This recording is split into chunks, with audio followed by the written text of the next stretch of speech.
మీనరాశి వారికి 2026, 2027 శ్రీ పరాభవనామ సంవత్సరం ఉగాది రాశి ఫలితాలు. సంవత్సరం మీ జీవితంలో లోతైన మార్పులు, ఎటు తేల్చుకోలేని సమయాలు చాలా ఉంటాయి.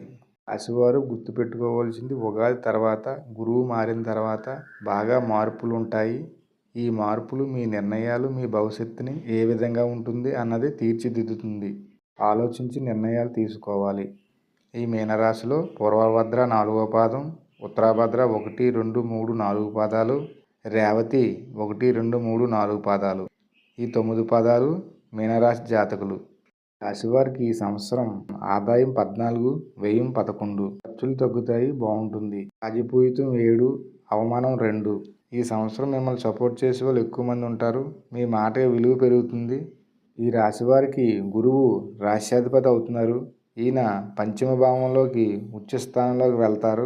జూన్ నుంచి ఉచ్చస్థానంలో ఉంటారు. ఆయన ఆలోచనలు స్థిరంగా ఉంటాయి. ఆ గురువు లగ్నాన్ని కూడా చూస్తున్నాడు.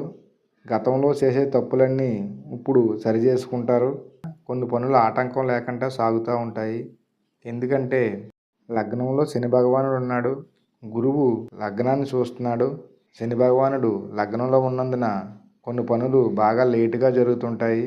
ఈ సంవత్సరం ఏలినాటి శనిలో ఉన్నారు ఈ రాశివారు. కానీ గురువు మంచి ప్లేస్లో ఉన్నందున చాలా శుభ ఫలితాలు ఉంటాయి. శని భగవానుడు 10వ స్థానాన్ని, కర్మస్థానాన్ని చూస్తాడు.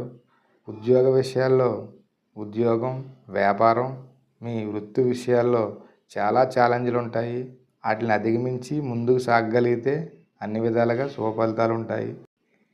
ఈ రాశివారికి రాహువు వ్యయ స్థానంలో ఉన్నారు. తరచూ ప్రయాణాలు, అక్కర్లేని ప్రయాణాలు ఎక్కువగా జరుగుతుంటాయి. ప్రయాణాల వల్ల శ్రమ ఎక్కువ ఉంటుంది. గురువు, శని, రాహువులు ఈ 3 గ్రహాలు బలమైన గ్రహాలు. గురువు ఈ రాశి వారికి శుభ ఫలితాలు ఎక్కువ అందిస్తారు. ఈ సంవత్సరం రాశ్యాధిపతి గురువు మిమ్మల్ని ఈ సంవత్సరం మంచి దారిలో నడిపిస్తారు. బాగుంటుంది. రాశిలో మీ నక్షత్రం ఏంటన్నది కామెంట్ చేయండి.